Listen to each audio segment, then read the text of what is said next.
Pour calculer une puissance, c'est relativement simple. Il suffit simplement de savoir multiplier un nombre par lui-même.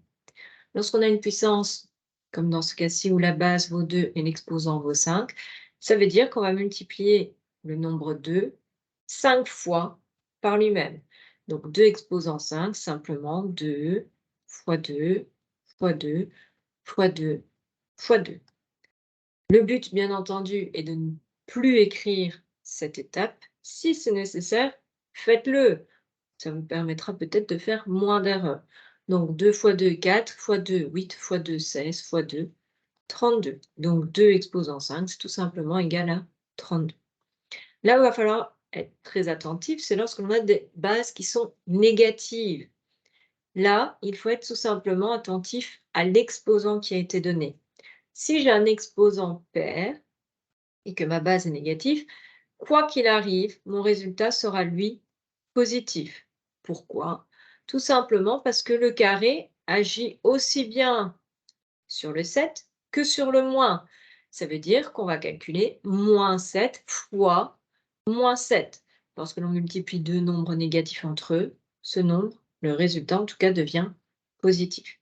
Donc maintenant, je sais que mon résultat est positif, je n'ai plus qu'à calculer 7 au carré, qui me fait tout simplement 49.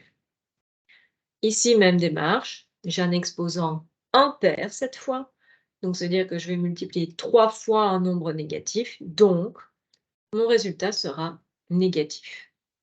3 au cube, ça me fait tout simplement 27.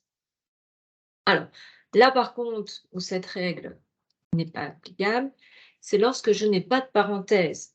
Comme je l'ai expliqué avec le carré, l'exposant agit sur le moins et sur le nombre. Si je n'ai pas de parenthèse, ça signifie ici que 4 n'agit que sur 2. Il n'a aucune incidence sur le moins. Donc s'il n'y a pas de parenthèse, quoi qu'il arrive, mon résultat sera négatif, que l'exposant soit pair ou impair. Ici donc, je n'ai pas de parenthèse, donc le résultat reste négatif et je n'ai plus qu'à calculer 2 exposant 4. 2 fois 2, 4 fois 2, 8 fois 2, 16. Donc moins 2 exposant 4 sans parenthèse, ça me donne bien moins 16.